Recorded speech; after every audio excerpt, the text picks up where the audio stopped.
Tired of dropping your phone or struggling to prop it up? Meet the PopSockets phone grip with expanding kickstand in black, your new must-have accessory. Don't miss out. Grab yours today. Click the link in the video description to shop now on Amazon. Welcome to Breezy Buzz News, where we're here to bring you the latest on the stories that matter.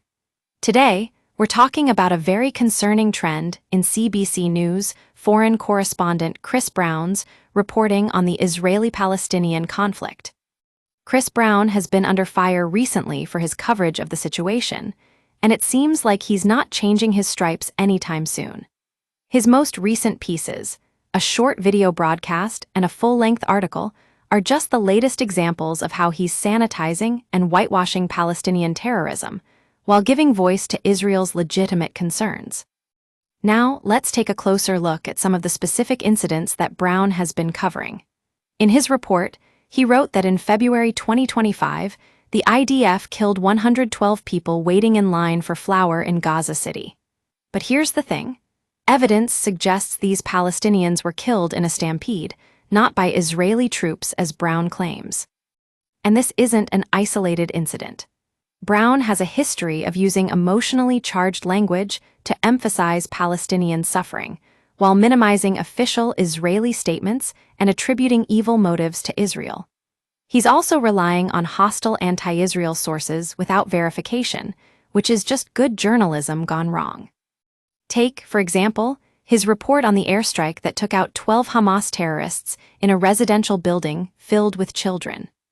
Brown claimed it was a residential home, but it was actually targeted by the Israeli military to eliminate a senior Hamas commander who was responsible for the October 7 massacre in Kibbutz Nir Oz. But what's really interesting is how Brown frames the story.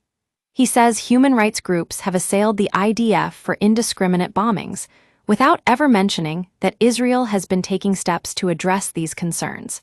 And he waves off Israel's claim that Hamas diverts aid, despite extensive evidence of this practice.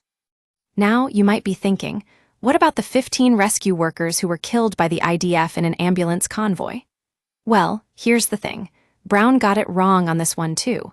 He said the IDF was lying or covering up, but later video footage showed that the vehicles had emergency lights on. And what about Israel's willingness to acknowledge and admit mistakes? The military initially asserted that the convoy had been operating without emergency lights, but later updated its report after new evidence emerged. That might not satisfy anti-Israel activists, but it shows Israel is willing to own up to errors and apologize for them. The problem here is that Brown is presenting Israel's official statements as untrustworthy or deceptive, while giving credibility only to anti-Israel claims without any critical scrutiny. He even quoted former Israeli Prime Minister Ehud Olmert, who has a history of opposing Netanyahu, as if they're just ordinary sources.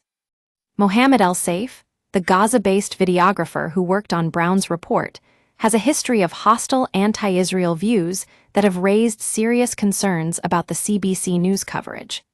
It seems like Brown is relying too heavily on him and his colleagues to shape his narrative. So what does this mean for Canadians? This kind of biased reporting can lead to misinformation and a distorted view of the conflict. We need journalists who are willing to provide context, nuance, and balance in their reporting. That's all for today's Breezy Buzz News. Stay informed, stay vigilant, and we'll see you next time on the channel.